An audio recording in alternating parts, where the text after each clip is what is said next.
Let's look at quick wins for a blog post that we almost rank for, but not quite. And in order to find these, you can log into Semrush and go to position tracking. Now choose the website you want to work on and go to overview. Now you only want to find quick wins. So that's in the top positions and changes. It's a filter you can add. And we can work on either position number 4 to 10 or position number 11 to 20. Both of these are fine and you need to go through both. Let's look at the positions 11 to 20. So that's blog posts we have that rank on page 2 of Google, whilst everyone clicks only on the first page of Google. Then click on all. Now I also believe working on the 20% of the traffic opportunities that deliver 80% of the results. So in order to get there, we'll also add a filter to volume. I'd like to enter a custom range from 3,000 upwards. This might change as we grow, but right now it's 3,000. And click apply.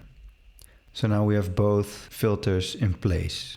And down here are all of the keywords that people are searching for on Google and that one of our posts is found for. And you can start working on any of these keywords. So let's go with the top one, types of sushi.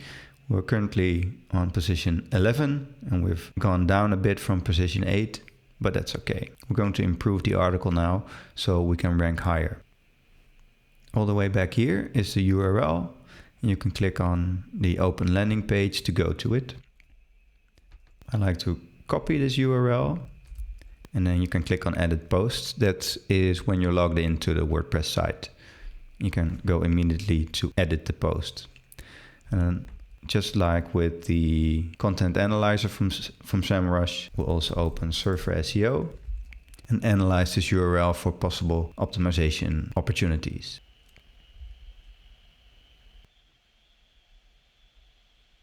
Then do a content audit. The keyword obviously here is types of sushi. And enter the URL you copied. And then click on run audit. So that's running here in the background. It takes a while. And in the meanwhile, we'll search for the keyword in Google.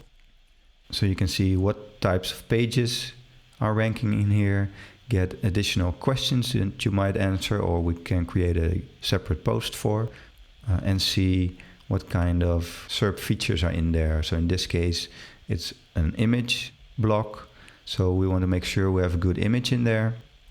It's a recipe block. So we also want to have a recipe in there. And for a full explanation of what you can add, you can also watch the other video on the content analyzer from Semrush. Now when you're starting to work on this, you can add a tag over here, over at the keyword, and then enter the year and month. Now you can see there's a tag right over here. This way you can see that you've already done this keyword, and someone else who might be working at the same time will also see that you are already handling this keyword. So the next time you're going into Semrush, you don't have to tackle this keyword. You can see what the last date was. We've updated the content to target this keyword. And you can update the content again if this date is longer than a year old. Okay, so that's how you find the 20% of keywords we could do better with on SEMrush.